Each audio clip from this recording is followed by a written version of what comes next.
Welcome to Suman TV. నేను మీ నవీన్. ప్రస్తుతం మనతో celebrity homeopathy expert doctor Chetan Raju గారు ఉన్నారు. హాయ్ సార్, నమస్తే అండి.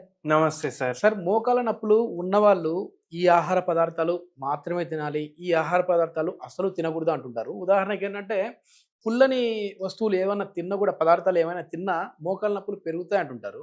సో అట్లా ఏంటంటే ఇది జస్ట్ ఒక ఐడియా కోసం చెప్పాను. అంటే పుల్లని పదార్థాలైనా నిజంగానే అది ఉందా సార్? అంటే పులుపు తింటే పెరుగుతాయని, తీపి తింటే తగ్గుతాయని ఇట్లా ఉందా సార్? సో ఏ పదార్థాలు అవాయిడ్ చేయాలి, ఏ పదార్థాలు ఇంక్లూడ్ చేయాలి? మన దగ్గర చాలా మంది పేషెంట్లు మోకాళ్ళ నొప్పుల ప్రాబ్లమ్ తోటి వస్తారు. మన తెలుగు రాష్ట్రాల నుంచే కాదు, మొత్తం ఇండియా నుంచి వస్తారు. ఎందుకంటే ఒక్కొక్కసారి రోగాలు ఎట్లుంటాయంటే అవి ఆటోఇమ్యూన్ రోగాలు కూడా ఉంటాయి. ఆటోఇమ్యూన్ రోగాలు అంటే ఏంది? మన బాడీ పార్ట్స్ని మన బాడీ సంపుతుంది. అటువంటి ప్రాబ్లమ్స్ తోటి కూడా వస్తారు. ఆస్టియోఆర్థరైటిస్ తోటి వస్తారు. జాయింట్ రీప్లేస్మెంట్ చేసుకోవాలి, కానీ వాళ్ళకు బాడీ సహకరిస్తలేదు, వెయిట్ చాలా ఎక్కువ ఉంది, వాళ్ళకి భయం ఉంది, వాళ్ళు వస్తారు.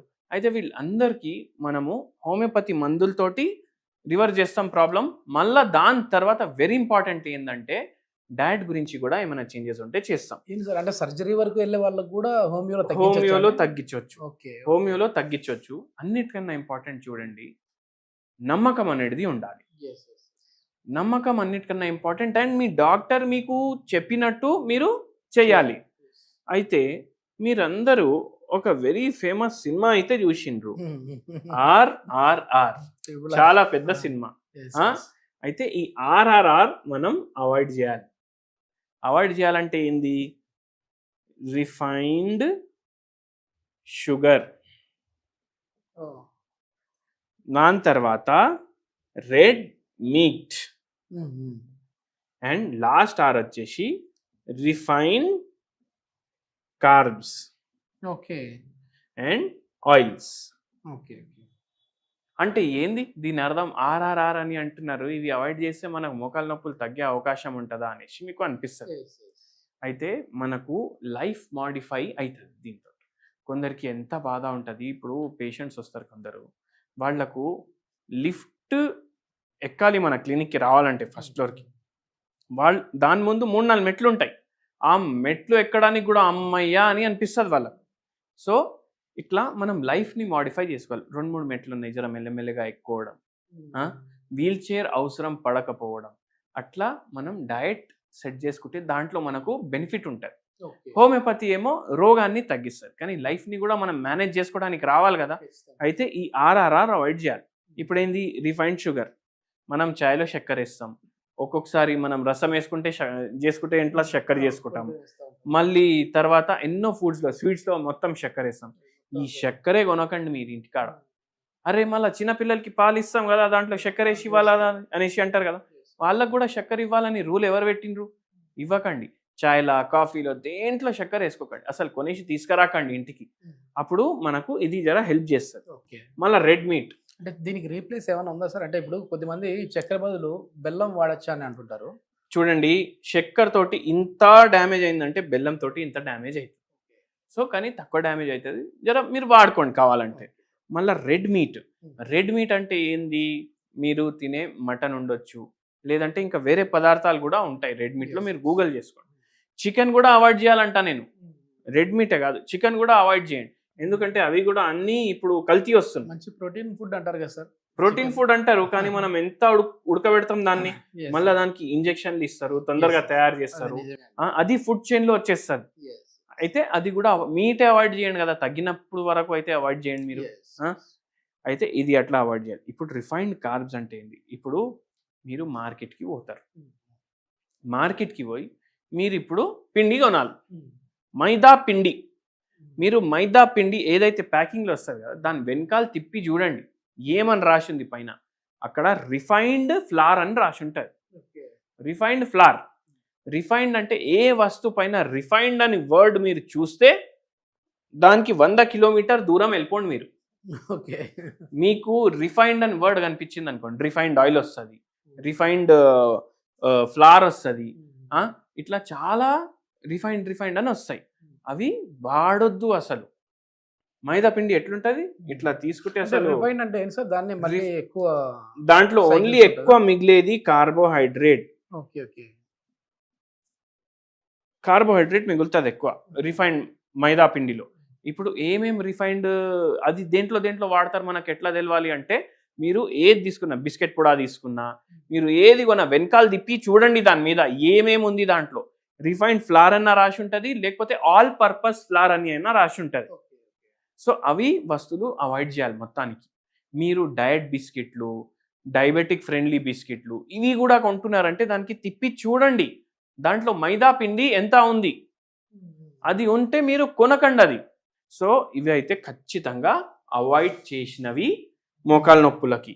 మన దగ్గర ఏ పేషెంట్ మోకాళ్ళ నొప్పులకు వచ్చినా మనం ఒకటి చెప్పేస్తాం ఫస్టే. మన దగ్గర ఏ పేషెంట్ మోకాళ్ళ నొప్పులతో వచ్చినా ఇవి అవాయిడ్ చేయమని చెప్తాము. అండ్ ఏం చెప్తాము, ఇవి అవాయిడ్ చేస్తే మనకు తగ్గుడు తొందరగా తగ్గుతుంది. ఇప్పుడు మొత్తం పేషెంట్లు వచ్చి అంటారు హోమియోపతిలో మొత్తం శాశ్వతంగా తగ్గుతుంది అని అంటారు కదా రోగం, మళ్ళీ మేము ఏది తిన్నా తగ్గుతుందా అంటే అట్లా తగ్గదు. కొందరికి తగ్గుతుంది కానీ ఇప్పుడు 1 yearలోనే తగ్గాలి. 1 yearలోనే తగ్గాలి. నేను అన్ని అడ్డం దొడ్డం తింటూనే ఉంటా అంటే ఒక 5-6 ఏళ్ళు కూడా పడుతుంది. దాని బదులు మీరు 1-1.5 year గట్టిగా నేను చెప్పేటట్టు వింటే మనకు తొందరగా తగ్గుతుంది. మళ్ళీ ఇవే కాదు, ఇప్పుడు మనం ఏం చూద్దామంటే ఏం తినాలి. ఇప్పుడు అందరికీ తెలుసు కదా, ఏదైతే ఆర్థరైటిస్ ఉంటుంది దానికి అర్థం ఏంది, ఆస్టియో ఆర్థరైటిస్ ఆఫ్ ద నీ జాయింట్స్ అంటే ఏంది, మోకాల నొప్పి. అయితే ఈ నొప్పి తగ్గడానికి మనం ఐటిస్ అని మన రోగంలో వర్డ్ ఉంది అనుకోండి. ఐటిస్ అంటే ఇప్పుడు ఆర్థరైటిస్, ఈ ఐటిస్ అని ఉంది కదా, ఇట్లా సైనసైటిస్ కూడా ఉంటుంది. ఇక్కడ కూడా ఐటిస్ అని ఉంది, ఓటైటిస్, హెపటైటిస్ కరెక్ట్ సార్. ఈ ఐటిస్ అంటే ఏంది, హెపటైటిస్ లివర్ ఉబ్బిపోయింది మీది, ఓటైటిస్ చెవులో ఉబ్బిపోయింది, సైనసైటిస్ సైనస్లు ఉబ్బిపోయినాయి, ఆర్థరైటిస్ ఉబ్బిపోయినాయి మోకాలు లేకపోతే వేరే జాయింట్లు ఉబ్బిపోయినాయి. ఈ ఉబ్బుడిని ఇంగ్లీష్ వాళ్ళు ఇన్ఫ్లమేషన్ అంటారు.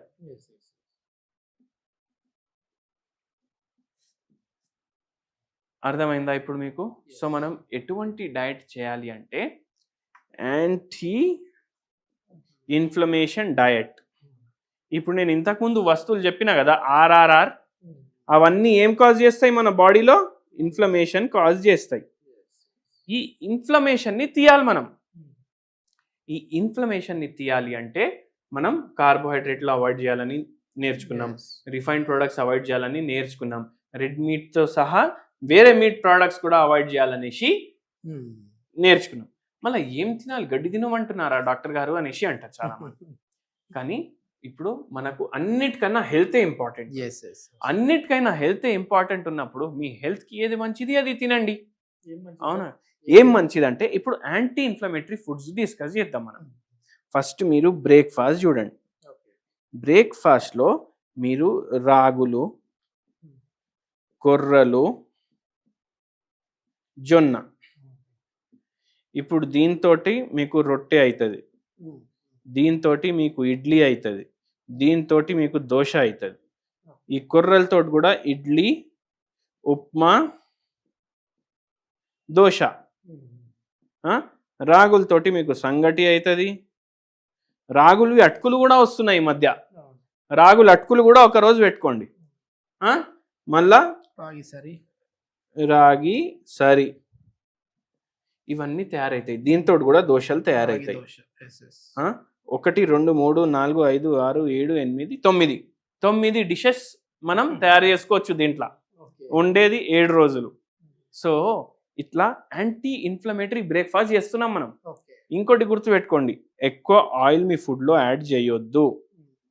ఓన్లీ ఫ్రైడ్ ఐటమ్లు ఆయిల్ ఐటమ్స్ కాదు, మీరు నూనె ఎక్కువ వాడుతున్నారంటే కూడా అది ఎక్కువ ఆయిల్ వేసినట్టే. సో అది చేయొద్దు. మళ్ళీ లంచ్ ఏం చేయాలి, లంచ్ నార్మల్ కానీ ఫ్రైడ్ ఫుడ్స్ ఇంక్లూడ్ చేయొద్దు. మీ లంచ్ దాంట్లో ఎక్కువ ఆయిల్స్ వాడొద్దు.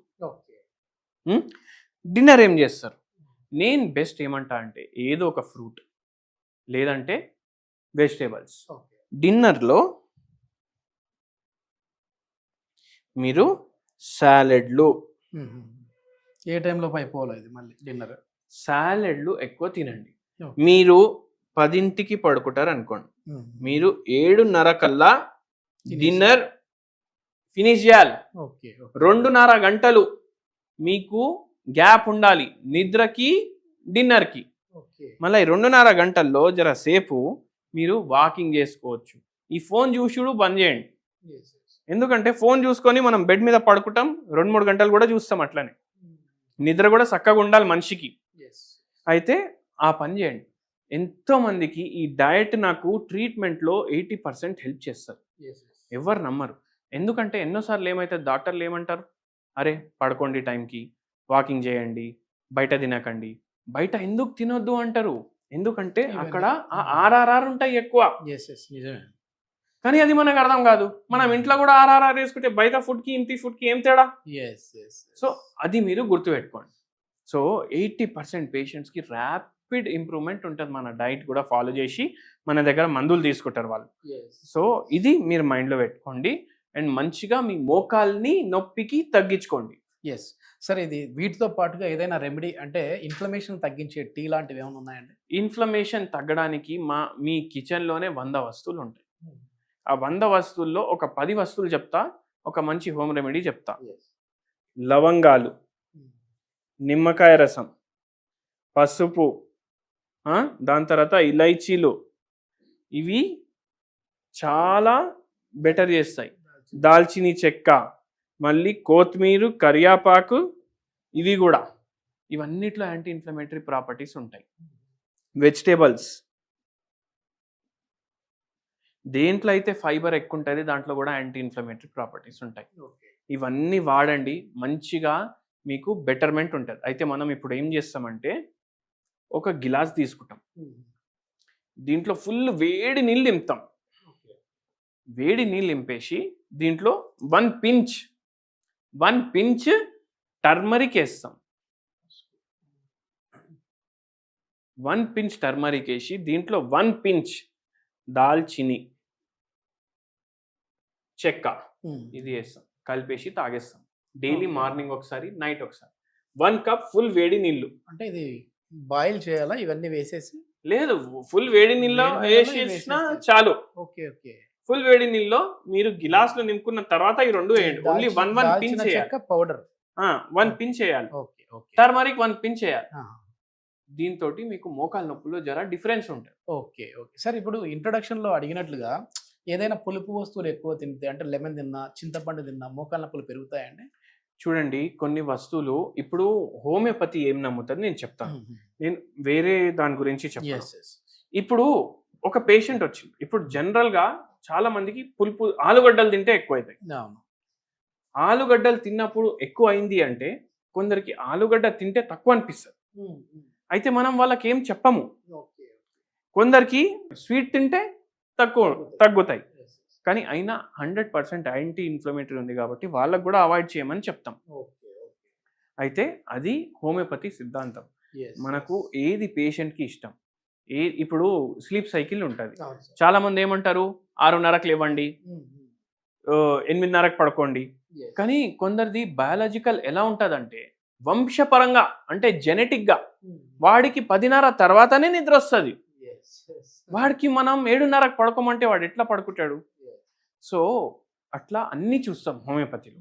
ఇది మొత్తానికి ఏంటంటే కేవలం మందులు ఒకటే కాదు, మనం తీసుకునే డైట్ అనేది కూడా మన మోకాల నొప్పిని కావచ్చు, ఇతర బాడీలో ఉన్న బోన్కి సంబంధించిన కావచ్చు, ఈ నొప్పుల్ని తగ్గించే విధంగా ఉంటుంది. సో సర్జరీ వరకు వెళ్ళాల్సిన మోకాల నొప్పులు ఉన్న వాళ్ళు కూడా హోమియోపతి మందులు వాడి వాళ్ళ పెయిన్స్ని అయితే తగ్గించుకున్నారని చెప్పి డాక్టర్ చేతన్ రాజు గారు చెప్తా ఉన్నారు. సో ఇట్లాంటి ప్రాబ్లమ్స్తో మీరు ఏమైనా సఫర్ అవుతూ ఉంటే దీనికి సంబంధించి ఇంకా పూర్తి వివరాల కోసము డాక్టర్ గారి కాంటాక్ట్ నెంబర్ ప్రొవైడ్ చేస్తా ఉన్నాం, మీరు నేరుగా సార్తో మాట్లాడచ్చు. Thank you sir.